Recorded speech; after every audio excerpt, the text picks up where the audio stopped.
ایک شخص کا واقعہ آتا ہے ابو بکر بن عبد الباقی کا. وہ بیت اللہ گئے اور جب وہاں گئے تو انہوں نے اپنا سارا فریضہ سر انجام دیا. کچھ دن گزرے تو وہ he was not very rich. ان کا راشن جو تھا وہ ختم ہو گیا. اور جب راشن ختم ہوا تو بھوک اور پیاس کا عالم. مکہ کے ایک دن گلی میں جا رہے تھے تو ان کو نا ایک پیکٹ ملا. انہوں نے اس پیکٹ کو اٹھایا, تھوڑا ہیوی تھا وہ. انہوں نے کہا چلو میں کمرے میں جاتا ہوں اور دیکھتا ہوں کیا ہے اس میں. کمرے میں گئے تو ایک ایسا ہار تھا جو کہتے ہیں میں نے آج تک نہیں دیکھا تھا. It was very unique, it was very precious. کہتے ہیں کہ میں بڑا حیران ہوا یہ کس کا ہوگا. خیر الٹیمیٹلی میں نکلا اپنے کمرے سے باہر, حرم کی طرف آ رہا تھا تو مکہ کی گلیوں میں نے ایک دیکھا ایک شیخ یعنی ایک بزرگ انسان تھا جس کے ہاتھ میں 500 دینار تھے اور وہ اناؤنسمنٹس کر رہے تھے کہ میرے گھر والوں کا ہار گما ہے, جس شخص کو مل جائے وہ مجھے دے, میں اس کو 500 دینار دوں گا. ابو بکر رحمہ اللہ نے سوچا کہ میرے پاس تو پیسے نہیں ہیں, میرے پاس تو راشن نہیں ہے, میں تو بھوک پیاس کا عالم ہے, تو میں اس کو ہار دوں گا اور اسے پیسے لے لیتا ہوں. کمرے میں گئے تو کہا آپ سے 3 سوال ہیں, آپ اس پیکٹ کی نشانی بتائیں, جس چیز سے اس پیکٹ کو باندھا گیا اس کی نشانی بتائیں, اور اس ہار کی نشانی بتائیں. صرف 3 نشانیاں بتا دیں. تو انہوں نے کہا پیکٹ ریشم کا ہے. انہوں نے کہا بالکل ٹھیک ہے آپ نے. انہوں نے کہا کہ جو پیکٹ جس چیز سے پیکٹ کو باندھا گیا ہے وہ بھی ریشم کا دھاگا ہے. انہوں نے کہا بالکل ٹھیک ہے آپ نے. اور تیسرا چیز کا انہوں نے کہا اس میں 30 نگ لگے ہوئے ہیں اس ہار میں. انہوں نے کھولا اس ہار کو, دیکھا 1 2 3 4 5 6 30 کمپلیٹ, یہ آپ کا ہار. تو انہوں نے کہا یہ 500 آپ کے دینار. کہتے ہیں نہیں مجھے نہیں چاہیے. کہتے ہیں کیوں بیٹا, میں نے تو وعدہ کیا تھا کہ میں شخص دوں گا. کہتے ہیں میں نے اللہ کے لیے کام کیا ہے, یہ مجھے چیز ملی تھی, میرا ایز اے مسلمان میرا حق تھا کہ میں امانت کو واپس ادا کروں, تو میں آپ سے اس کا اجر نہیں لوں گا. حالانکہ ان کو نیڈ تھی لیکن کہا کہ نہیں, میرا اجر اللہ تعالیٰ سے, واللہ لا اخذها, کہ میں اللہ کی قسم اس کو نہیں لوں گا آپ سے. وہ بحث کرتے تھے کہ لو تم نے لینا ہے, وہ کہتے ہیں میں نہیں لینا آپ سے, آپ چلے جائیں, یہ میں نے اپنا امانت ادا کی ہے, میں نے کوئی احسان تو نہیں کیا آپ پہ. وہ بزرگ بڑا حیران ہو کہ یہ کیسا نوجوان ہے. خیر وہ چلے گئے. کچھ عرصے بعد ابو بکر بن عبد الباقی رحمہ اللہ کہتے ہیں کہ میں فائنینشلی اسٹیبل نہیں تھا, تو میں نکلا کچھ تجارت کرنے کے لیے. تو میں جس شپ پہ بیٹھا ہند کی طرف میں نے سفر کیا. سافرت الی الہند, میں ہند کی طرف جانے لگا. اور کہتے ہیں جب راستے میں تھا تو اتنے برے طوفان نے ہماری شپ کو ہٹ کیا کہ پانی شپ کے بیچ میں آ گیا اور لاگز بکھر گئے اور وہ کشتی ٹوٹ گئی. کچھ لوگ ڈوب گئے, کچھ لوگ چیز چلا رہے تھے. میرے ہاتھ میں ایک لکڑی کا بہت بڑا ووڈ لاگ لگا, لکڑی کا ایک پھٹا سا لگا. میں نے اس کو زور سے پکڑ لیا. وہ مجھے جو ہے نا وہ سلولی اینڈ گریجولی کنارے پہ لے آیا. میں جب اس آئی لینڈ پہ پہنچا تو دیکھا الحمدللہ وہاں پہ بالکل وہ ابینڈنڈ آئی لینڈ نہیں تھا, وہاں پہ لوگ آباد تھے.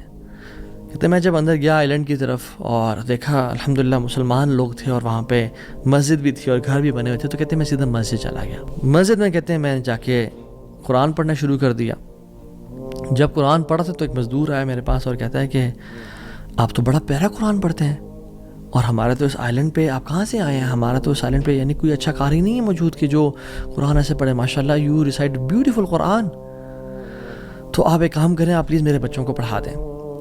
سلولی اینڈ گریجولی لوگ آتے گئے اور ان کو اپنے بچے پڑھاتے گئے, اور وہ ابو بکر رحمہ اللہ اس مسجد کے بڑے نوبل شخص بن گیا کہ لوگ ڈیمانڈ تھی بہت زیادہ, قرآن پڑھ کسی کو آتا نہیں تھا, تو انہوں نے اپنے بچوں کو لایا, لوگ بھی پڑھنا شروع ہو گئے اور ان کو اس مسجد کا ایک طرح سے لیڈر بنا دیا کہ آپ اس کو رن کریں.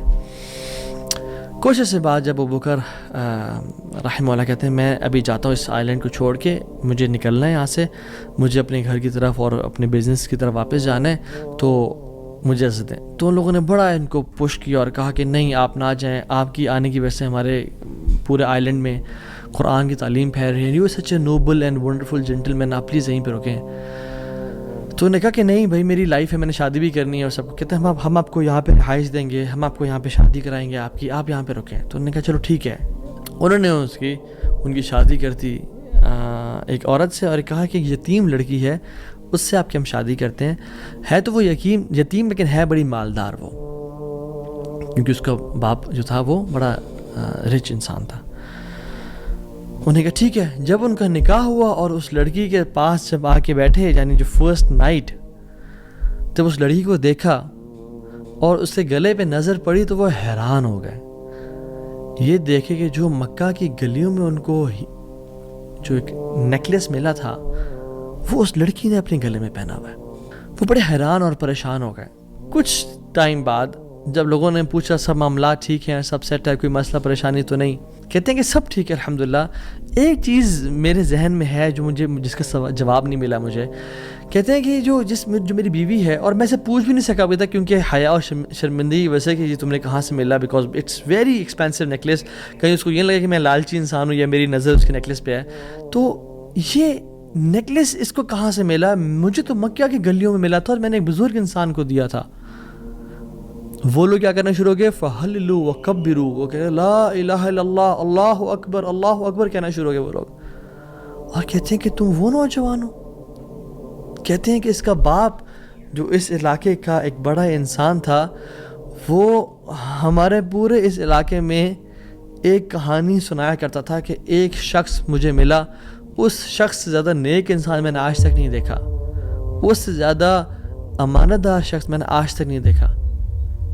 وہ ہمیں ایک لڑکے کی کہانی سنایا کرتا تھا کہ ایسے سے اس کو نیکلیس ملا، اس نے مجھ سے پیسے نہیں لیا اور مجھے وہ اتنا قیمتی ہار واپس دے دیا، اور وہ باپ اللہ کا نہیں گولی، وہ دعا کیا کرتا کہ یا رب میری بیٹی کی شادی اس بندے سے کروا دے یا رب جس نے مجھے وہ ہار ڈھونڈ کے دیا تھا، اور آج آپ یہاں پہ آ گئے، اللہ تعالیٰ کیسے آپ کو یہاں پہ لے کے آیا؟ اور وہ بڑا حیران ہوئے کہ سبحان اللہ، کس طرح سے انہوں نے ہار اللہ کے لیے دیا اور اس کا اجر صرف اللہ سے کی امید رکھی، اور اللہ تعالیٰ نے کہاں سے لا کے ان کو یہاں پہ ان کی شادی کروائی اور ان کی لائف کو سیٹل کیا، اور ہار بھی ان کو واپس لوٹا دیا۔ اور سبحان اللہ انہوں نے کتنے دینار کو دھتکارا تھا اور ریجیکٹ کیا تھا؟ 500 دینار کو۔ کہتے ہیں کہ مجھے ایک ٹائم میں لائف کے ہمیں ضرورت پڑی ہسبینڈ وائف کو، تو ہم نے کہا کہ اس ہار کو بیچ دیتے ہیں۔ جب اس ہار کو ہم نے بیچا تو اس کے 5 لاکھ دینار ہمیں ملے، 5 لاکھ دینار اس کو ملے، یعنی سبحان اللہ 500 کو انکار کیا اور اللہ تعالیٰ نے 5 لاکھ دینار واپس کر دیے، ہار بھی دے دیا، ہار والی بھی دے دی، سیٹل بھی کر دیا لائف کو۔ ان اللہ علی کل شیء قدیر، اللہ تعالیٰ ہر چیز پر قادر ہے، اس کے لیے کچھ مشکل نہیں ہے میرے بھائی اور میری بہنوں۔ آپ کی لائف میں پریشانیاں ہیں، مشکلات ہیں، زندگی تنگ ہے، آپ اللہ کو اس کے ناموں سے پکاریں، آپ اپنی نیت ٹھیک کریں، آپ اپنے اجر کا سوال لوگوں سے نہ کریں، صرف اللہ سے امید رکھیں، پھر دیکھیں آپ کی زندگی کس طرح سے آسان ہوتی ہے۔